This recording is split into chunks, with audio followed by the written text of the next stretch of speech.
National income यानी कि राष्ट्रीय आय हम कहते किसे हैं, ठीक है।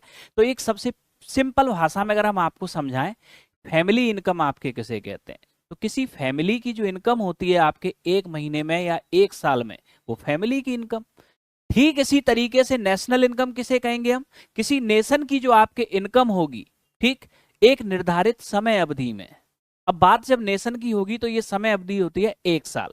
तो सरल शब्दों में कहें तो आपके एक फाइनेंशियल ईयर यानी कि एक वित्त वर्ष में, वित्त वर्ष यानी 1 अप्रैल से 31 मार्च, तो एक फाइनेंशियल ईयर में किसी नेशन की जो इनकम होती है उसी को कहते हैं हम नेशनल इनकम, राष्ट्रीय आय, यानी कि इनकम ऑफ ए नेशन या income of a country in a financial year, यानी एक वित्त वर्ष में किसी राष्ट्र की या किसी देश की आय। और किसी राष्ट्र की या देश की आय को निकालने के जो इंडिकेटर्स होते हैं, ठीक, वो होते हैं आपके कितने, 4। पहला